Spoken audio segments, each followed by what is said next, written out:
एखादी महिला आवडली की पुरुष तिला इम्प्रेस करण्यासाठी काय काय नाही करत. तिच्यासाठी स्वतःच्या वाईट सवयीही बदलण्याचा प्रयत्न करतात. पण पुरुषांच्या काही वाईट सवयीच महिलांना आवडतात. याचा उल्लेख चाणक्यनीतीमध्ये केला आहे.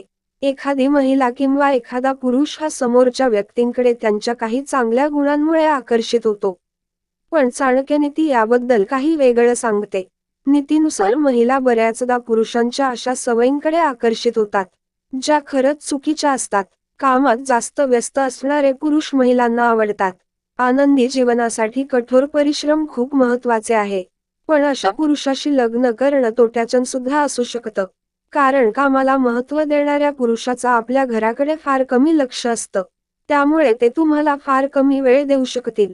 रिलेशनशिपमध्ये पती किंवा पुरुष विनाकारण जास्त खर्च करतात आणि अनेक स्त्रिया याला चांगलं देखील मानतात.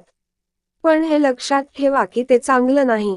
भविष्याच्या दृष्टी हे तुम्हाला खूपच अवघड जाईल. चाणक्य नीतीनुसार नवरा बायकोने एकमेकांबद्दल विचार करणं केव्हाही चांगलं. पण जास्त चिंता करणं देखील धोक्याचं ठरू शकतं. कारण यामुळे जोडप्याला एक स्वतःची स्पेस मिळत नाही. तसंच ही चिंता कालांतराने नकोशी वाटू लागते, ज्यामुळे नात्यात फूट पडते. लग्नानंतर किंवा आधीपासूनच पुरुष आपल्या कुटुंबाकडे दुर्लक्ष करतात. महिला या सवयींना खूप चांगलं मानतात.